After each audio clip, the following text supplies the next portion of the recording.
Galliano. Okay, hello, this is Dr. Galliano, and welcome to my live session number 1 for FRN 4301, Principles of Digital Forensics. So for our agenda this morning, here's what I have on tap for you. We'll go over some intros. We'll get into the lecture. I'll demo the study guide and other aspects of the course. I'll demo the textbook and the labs, and then we'll go over the assignments, and we'll have time for question and answers following that. So in starting with the lecture, or rather the introductions, I'll go first. So I am a 24-year U.S. Air Force veteran. I spent that time in the Air Force as an SR-71 U-2 avionics technician, followed by a career in meteorology.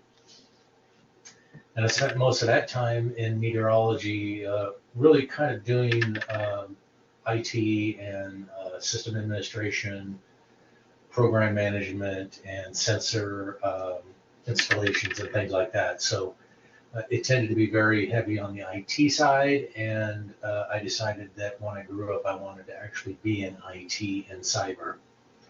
And that led me to, I guess, the second half of my career as a federal civilian working for the U.S. government.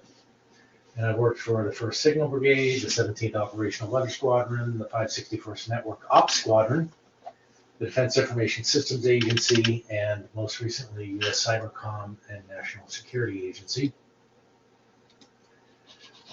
With that, I do have a few certifications.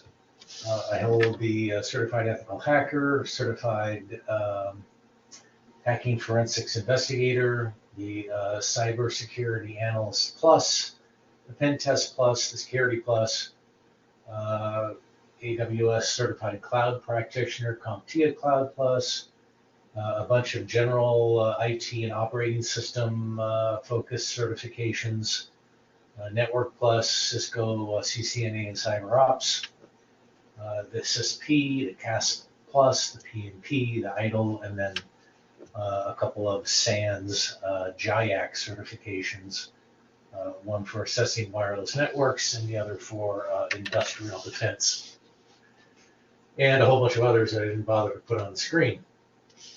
Now, how did I get to cyber? Well, I kind of started out, as I mentioned, in the Air Force, and I slowly made my way to become a trusted Solaris system administrator, and then transitioned to cybersecurity analyst, an insider threat analyst. I did some digital forensics, working for an inspector general.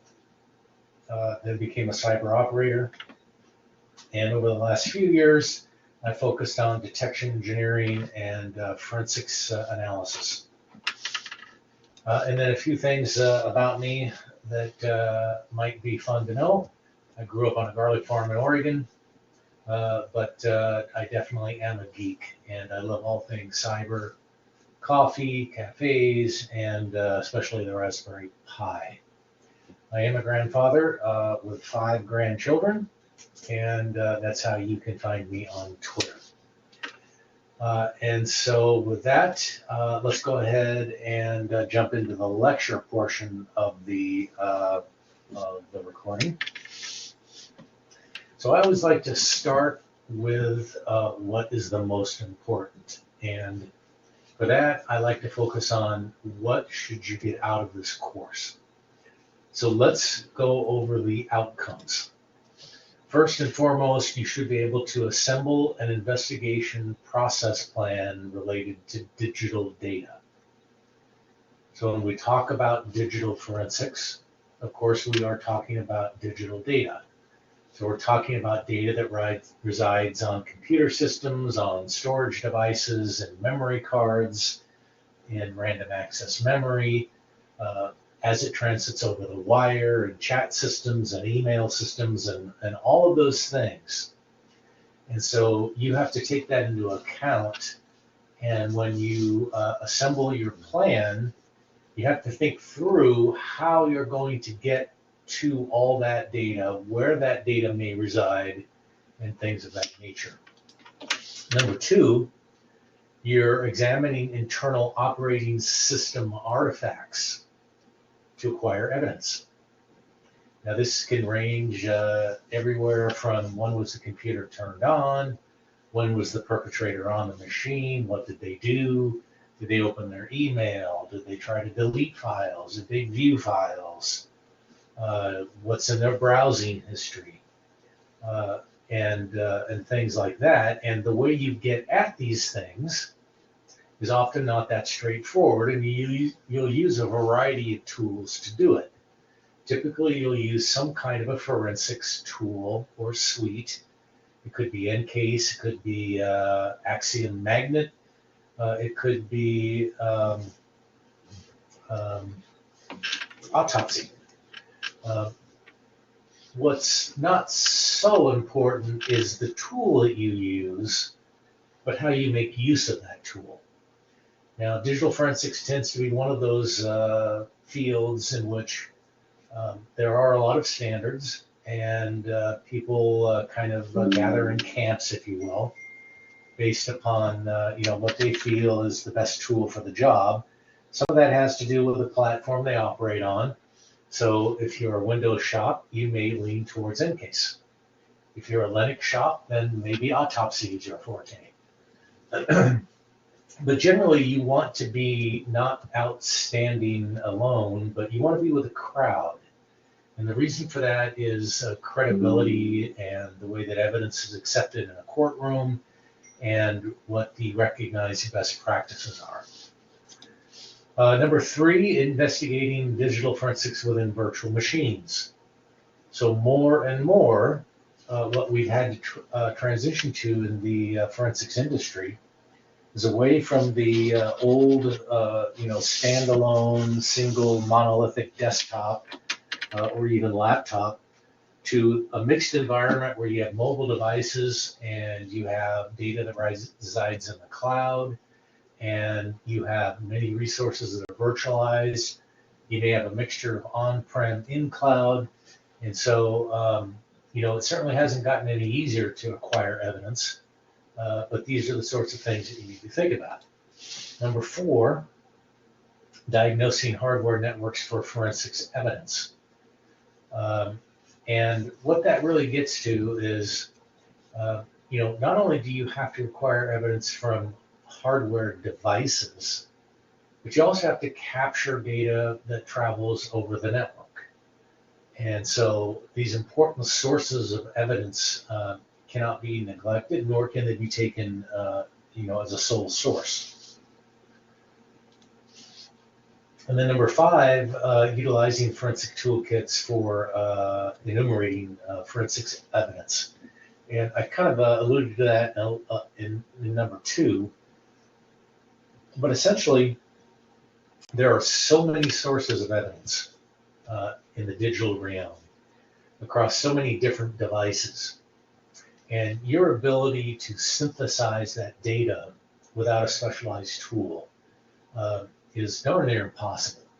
You need that tool in order to help you work with, interrogate, search, catalog, and organize that data so that you can present it in a logical way. Basically, you need to tell a story. What did the perpetrator do? Why did they do it? And what is the evidence that supports your theory? And to the degree that you're successful in telling that story and backing it up with evidence will be the degree at which the perpetrator will be held accountable for their crimes. All right, and then finally, the last one here is analyzing digital forensics evidence for reporting procedures. Now, I relayed earlier that I was in meteorology when I was in the Air Force. We had a saying in that business that a great forecast poorly communicated was a poor forecast. So think about that. You could have the greatest weather forecast ever, But if that forecast wasn't communicated properly, then it didn't matter. So we've spent a lot of time and effort on making sure that the message of our forecast told a story. We communicated the impact and the risks associated with the weather to aviators. And then it was up to the aviators to assess that risk, take the information we gave them, and plan their mission around it. And a lot of that is true for digital forensics as well.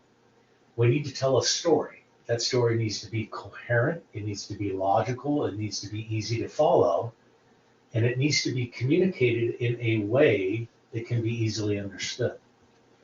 And so when we talk about reporting procedures, it's more than just writing a report, it's telling a story.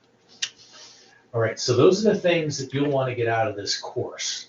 So I want you to keep those in mind up front, and as you travel through this journey over the next 8 weeks with me, to make sure that you're hitting these 6 items. And you do it good to revisit these once a week as you start your studies for the upcoming week. Go back and look at these and say, okay, how is the information that I'm learning this week related to these 6 outcomes? All right. With that, I want to transition to the first assignment. So this assignment is due on the 28th. That's 3 days from the date of this recording.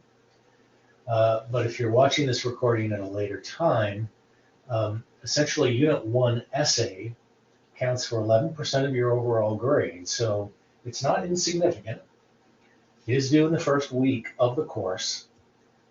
And what I find that a lot of students tend to struggle with is we don't tend to show students how to analyze a set of instructions and build a list of requirements out of that set.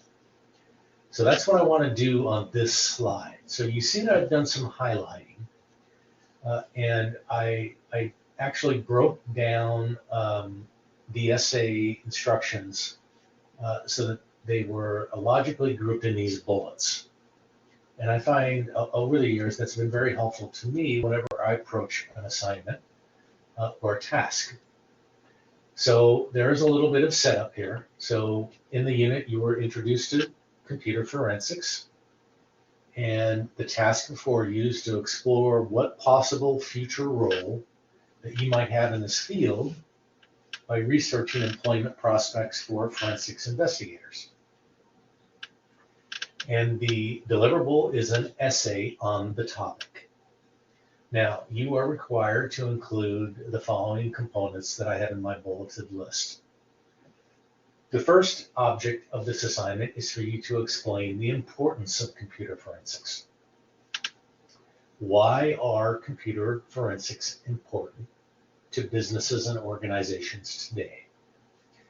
So my advice to you is to look at the study guide, review that, read the text within the U-Certify learning resource, maybe even conduct a little Google foo. And you know what might really help here is if you look at a few job announcements or job postings. That will tell you pretty quickly why computer forensics is important. And I would pick 3. 3 is a good number.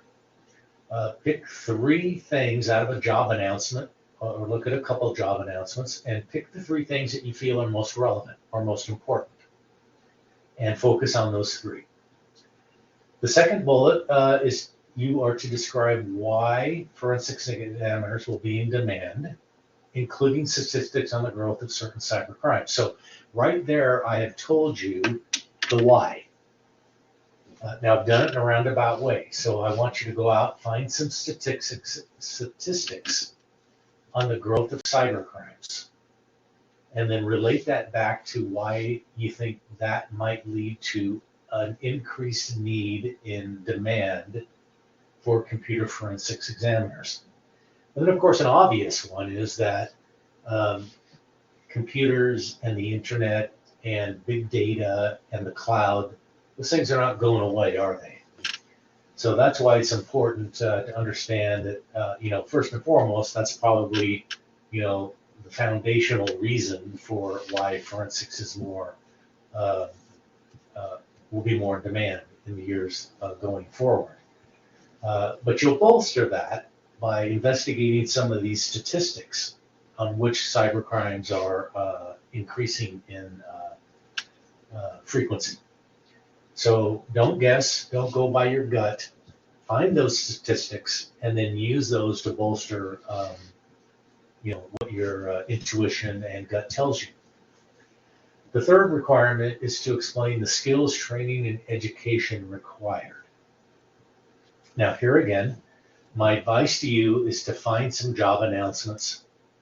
Do a quick analysis of what 2 or 3 of those job announcements require. Now, from a perspective of making a defense, or from my perspective of determining, the veracity of your assertions, it's difficult for me to argue against a job announcement. If that's what an employer says they need in a forensics investigator, then that is the de facto requirement. And I think you'll agree with that, right? So use that as your source and cite that source so that I can look at it for myself, or your reader can look at it for themselves. Then number 4, now this gets into the mechanics of it, right? You have to have 2 pages of content, right? Doesn't include the title page, doesn't include your references page. 2 pages of content. Now that's really not that much, right? You'll be able to do that easily. You must use 2 academic sources. I want to concentrate on the academic sources real quickly. So that does not include Wikipedia. Now, if you're a career changer, you don't have experience in the industry, you're new to digital forensics, then if you'd like to go to Wikipedia, then by all means do so. Wikipedia almost always is a great starting point when you don't know something about a topic or an issue. I would pay attention to the sources at the end of the Wikipedia article, and I would concentrate on those. Don't use Wikipedia in your paper. Don't quote Wikipedia. And some of the reasons that we don't like Wikipedia in academics is because the content changes frequently, even though it's not peer reviewed, but crowdsourced. It can change, people can edit it, false information can be put in it. So we don't really consider Wikipedia to be an authoritative source. But as you begin your research, it's a great starting point. Now, I'd like to really focus on item 5. Item 5 says you should include an introduction and a conclusion section in your essay. Now, you're at the baccalaureate level, and you're in the 3rd and 4th years of your degree. So you're nearing the end, but I'm willing to bet that at this point, you might not have been exposed to how to construct an essay, or maybe even an argument, right? When you're writing a paper. And I want to share an easy formula with you, simple formula, that I think will help you organize your thoughts and structure your paper to meet all the requirements before you. And it's simple. I learned this in the Air Force many years ago. And it is in the context of conducting a briefing, but it applies to many different forms of communication. And that is simply this: tell them what you're going to tell them, and then tell them what you told them. Now, to put that in slightly more complex terms, that is, provide an introduction, provide a body of the paper, and then provide a conclusion. Now, those are the 3 parts of your paper. So in your essay, you're going to make an introduction where you're going to introduce your topic, and you're going to include a thesis statement. Now, I want to break that down a little further. In the introduction, your thesis statement is your position on the topic. In other words, the argument that you are making. So in this essay, for example, and I'm just making this up on the fly here, let's go back and look at the first paragraph. You're going to explore your possible future role in the field of digital forensics, right? So maybe your position on the topic is that you cannot be successful in the field of computer forensics unless you do your research by understanding what it is employers need. Anything less than that sets you up for failure. So maybe your thesis could be around that, correct? Or maybe your thesis could be taken from one of the sub-bullets on the importance of computer forensics. For example, maybe the thesis is something along the lines of organizations today require digital forensics as an inherent capability to protect against breaches and prosecute criminal activity. Or you could focus on the skills training and education piece. Excuse me. So maybe your thesis in that regard could be a successful computer forensics investigator requires defined skills training and education. So you could go several ways, but again, the importance of the thesis is setting up the rest of the paper organization. And it also kind of tells your reader why the topic is important. So once you've settled on the thesis, think of a way to hook your audience. So what is it that you're going to do to draw the audience in? And that's where you can make use of some kind of a statistic usually, or an anecdote, or some other thing that might draw the audience and say, why is this paper important to me? Oh, wow, that sounds interesting. You're telling me that 40% of organizations will be breached and require a digital forensics investigation. I should read this because that looks interesting. And then they continue to read your paper from there. So in your introduction, you're going to have a hook. You're going to have a thesis statement, usually towards the end of the introduction. But you're also going to tell me what you're going to tell me, right? So in this example here, maybe in the introduction you say, I'm going to cover the skills training and education required. And I'm going to look into, why the growth of cyber crimes bolsters the need for digital forensic examiners. And I'm going to tell you about the importance of computer forensics. Now, I probably said that in reverse order, right? So logically, you might do it, computer forensics importance, the statistics on why cyber crimes are growing, and then you go into what's required to be a computer forensics investigator. Generally, we look for three things. And I mean by that, three main points. That's in the body of your paper. Main point 1, main point 2, main point 3. So a really good technique is before you even start writing, make an outline. Introduction, main point 1, main point 2, main point 3, conclusion. In your introduction, write out what your hook statement is going to be. And then here are the three things I'm going to cover. And then your thesis statement. And then under the three main points, you're going to just translate the three things out of the introduction, main point 1, main point 2, main point 3. And then I'll cover the conclusion in a minute. Now, what I recommend is you use subheadings.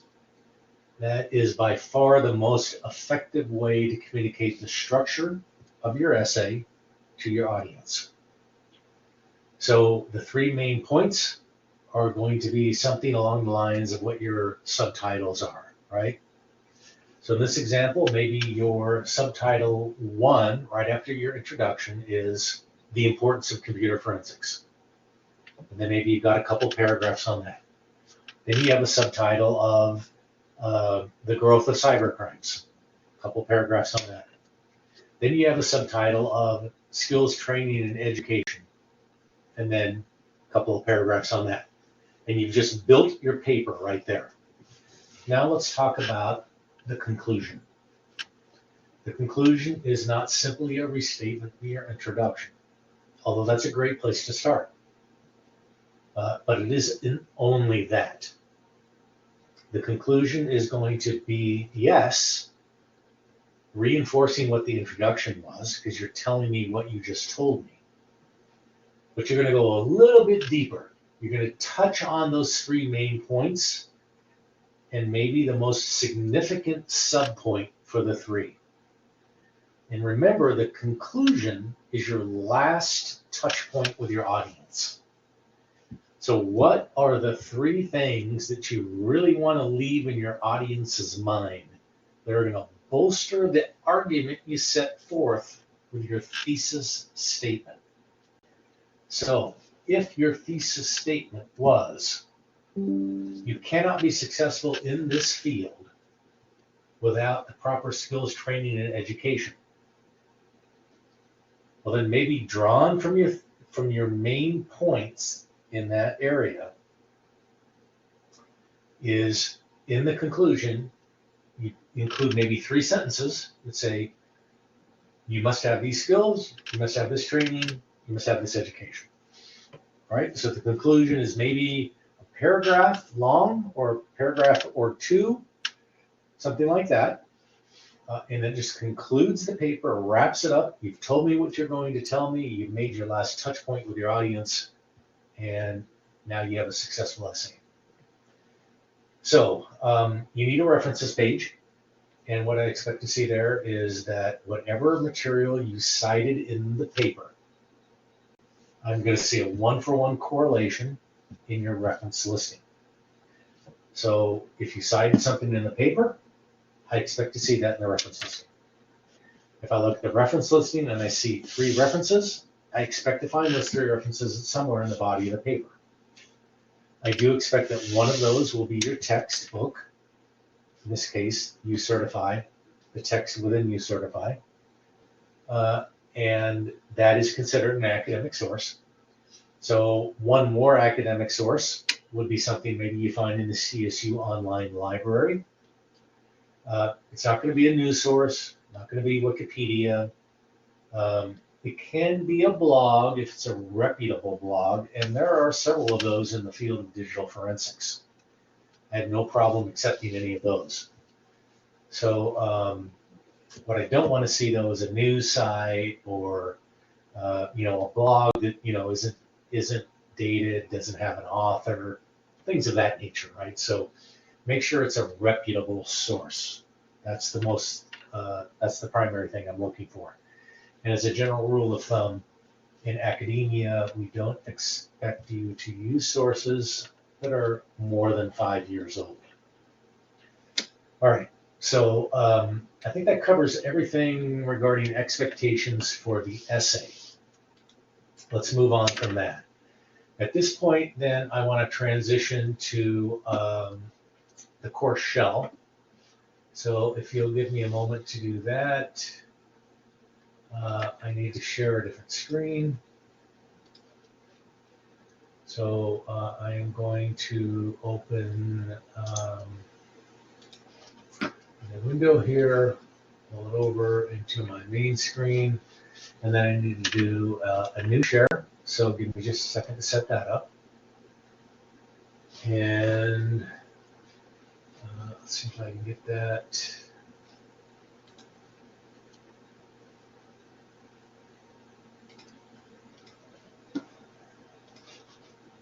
Right window here. And let's see. This is the right one. Yeah, that's the right one there. All right, so you should be able to see my screen at this point. Yep, there it is. So I'm going to quickly kind of go over the course here. So I've went into the course, FRN 4302, and I am I'm in the course landing page, and I went down and I clicked on excuse me. I've clicked on, give me just a second here. Something got hidden on me when I moved the window. All right, so I've clicked on the left-hand navigation. I went to syllabus schedule. So here's all the information you need to know about the course. It's a great place to start. So I'd recommend that you survey this all the way down. It's got all of the important information such as the outcomes of the course, the breakdown of the grading. Note that you have 8 discussion boards worth 2% each, so 1 discussion board a week, an overall total of 16% of your grade. 2 essays, one which you're going to complete in week 1, 4 lab assignments.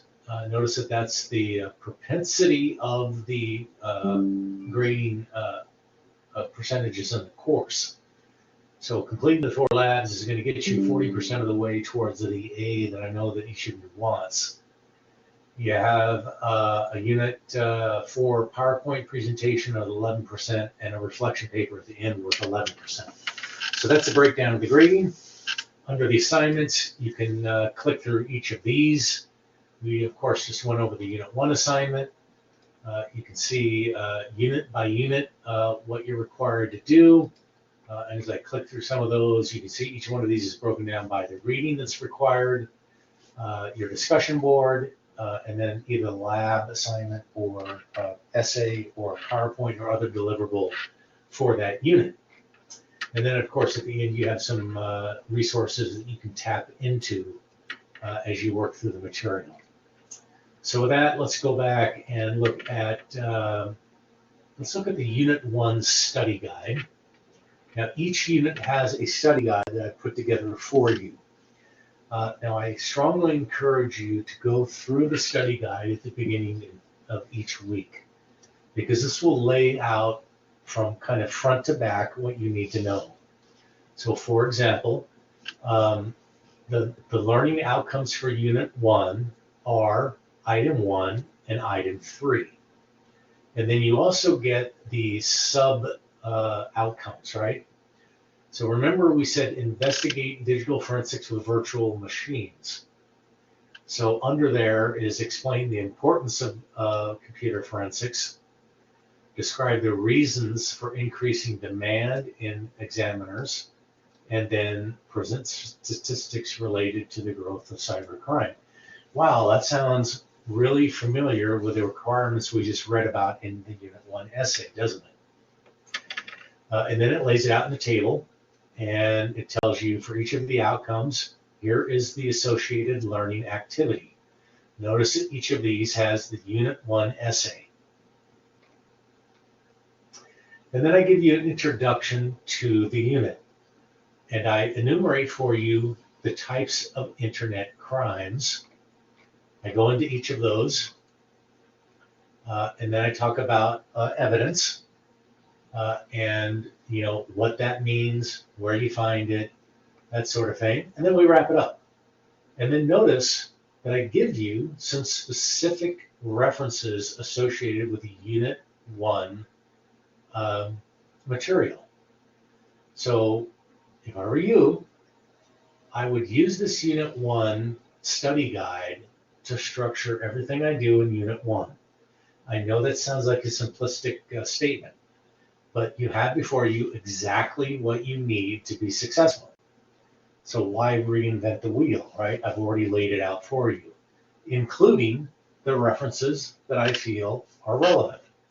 So why not use those same references when you compose your essay, right? Makes a lot of sense. All right, so I'm going to go back one now to back to the syllabus.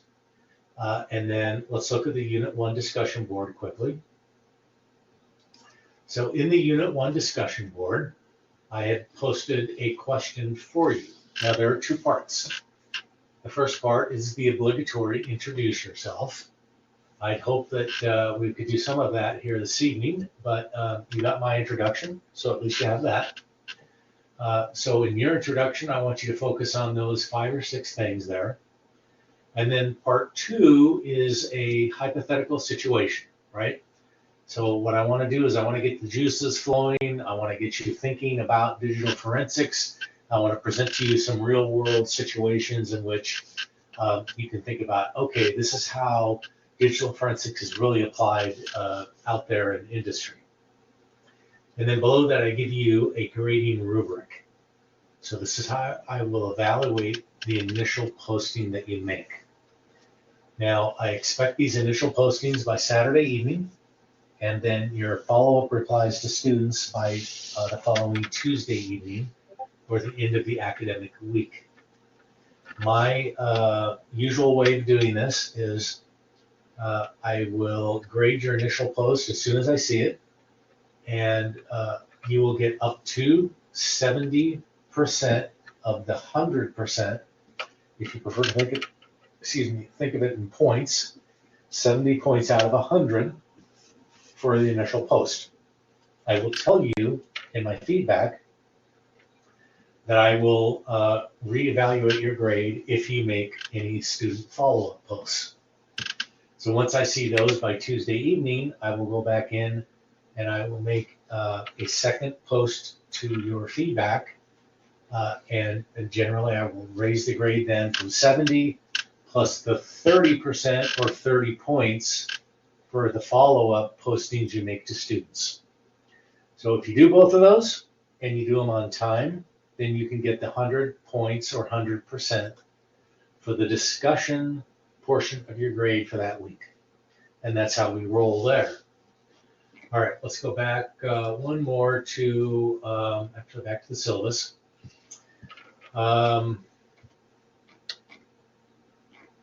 So I think that we have covered everything that we want to cover there for this first live session. All right, now let's go back to Unit 1. In Unit 1, if you click on that, you have kind of the overview, what it is you're focusing on, what you need to do, and then all of the resources that you can investigate to help you through the unit. So the first thing I want to do is click on this learning resource. Now, this is a learning management system. So I'm just going to click on this. It's going to open in a new tab, and it's going to be a learning technology integration screen. So you're going to click on this launch button, and it's going to automatically launch us into the U-Certify learning resource. Now, if you've not been exposed to U-Certify before, you may wonder what it is. Well, it is a organization that Columbia Southern has partnered with to deliver textbook content in a digital form and also to provide hands-on labs. Now, I've used U-Certify before in the past to prep for certification exams. I very much like their format and their content for doing that. Some of the reasons I like U-Certify include the fact that you have multiple ways to learn the content. You can read the content, you can then quiz yourself on the content, you can conduct labs. Generally, those labs are done in a virtualized environment, so you might go into a Windows server or a Linux machine. You can present flashcards. So there are multiple ways to reinforce your knowledge and your learning. And generally, although this one is an exception, generally these U-Certified courses are aligned to an industry certification, right? So the whole point of the content is to get you to a point where you can take a certification exam. And so those are some of the reasons I like the U-Certified content. Now this is aligned to the textbook for the course, and so you can progress through this content. You'll have little inline knowledge checks where you can, I'm not reading this, but I'm just picking something at random here. So I'll go exculpatory, inculpatory. You click the submit, and you can either get it correct or incorrect. You get some feedback to kind of reinforce your knowledge. So it's things like that, right? If you look at the cards content, then eventually what you would find is you can have these flashcards, right? So 29 items for this unit. What is an algorithm? It's a set of steps used to solve a problem. Go to the next one. What is BitLocker? An encryption tool in the Ultimate Enterprise editions of Microsoft Windows. And then, so you can go through all these 29 items. You can cycle back and forth, and that's what you have there, right? So Again, just a tool. You don't need to do the flashcards or the quizzes in the course. You're really only responsible for doing the specific reading and the labs that are called out in the course.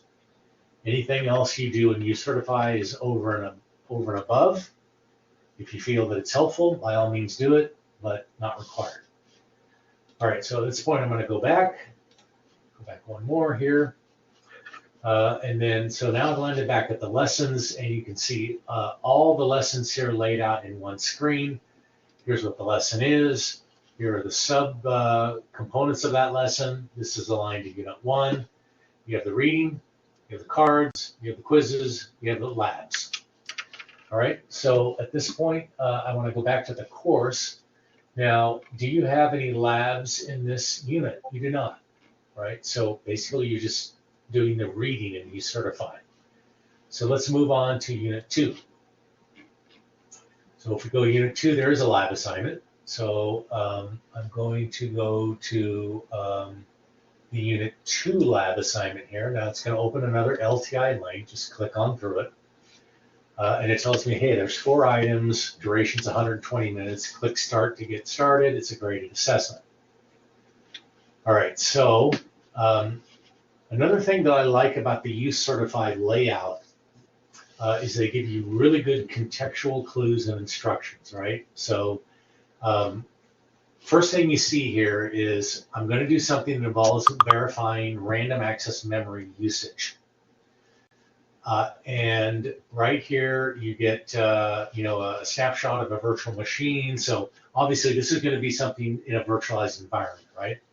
You get some information here on how to connect, how to reset, how to autofit, if the machine is powered on or powered off, and then how to move back and forth, right? You get a video in which you can watch the lab actually. You can probably hear that in the background of the state, but basically this is like a quick walkthrough of how to get the lab up and start. So I'll let you do that on your own.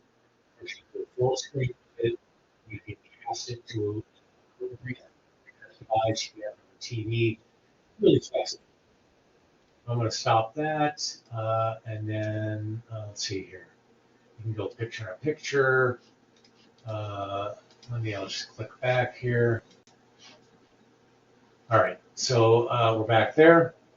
It is an auto-graded activity, so you're going to need to step through the lab, click Submit, then evaluate, and then record your answer. If you don't do that, then you're not going to get credit for the lab, okay? So make sure you do that.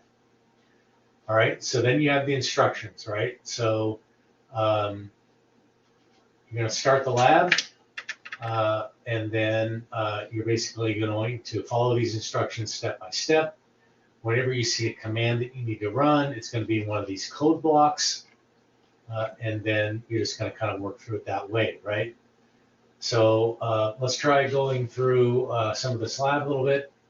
So I'm going to connect to this device. You saw I popped up this little pop-up here, Win16.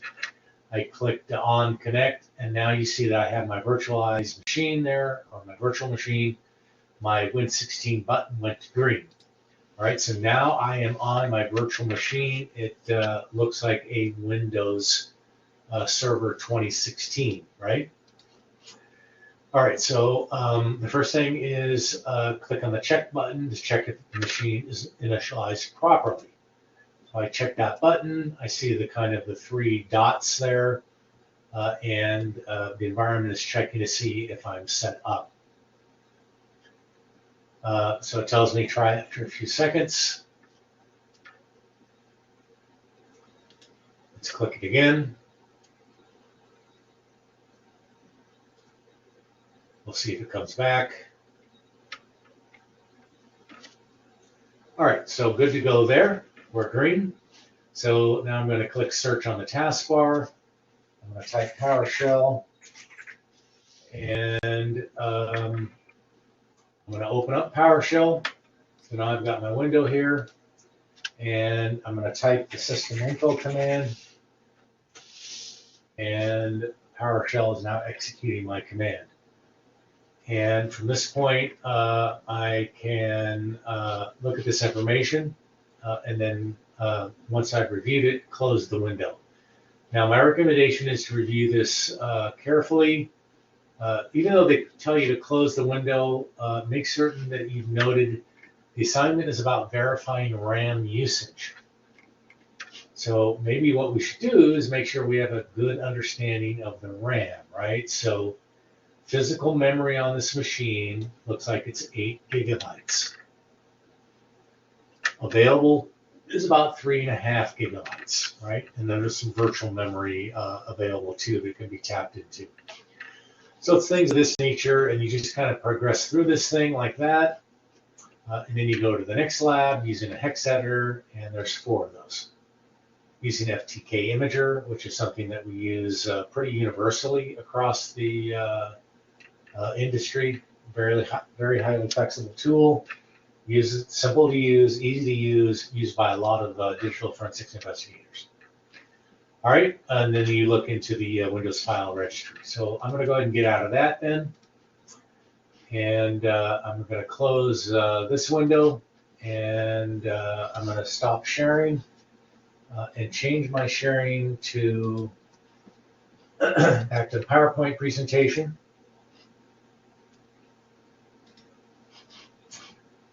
Maybe. Give me just a second here while I handle these windows. All right, so stop sharing there.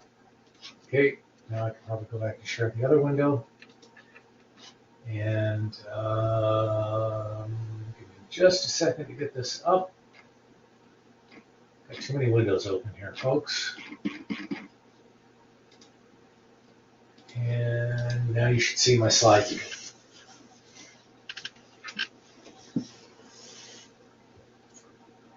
All right, so it looks like we're good there.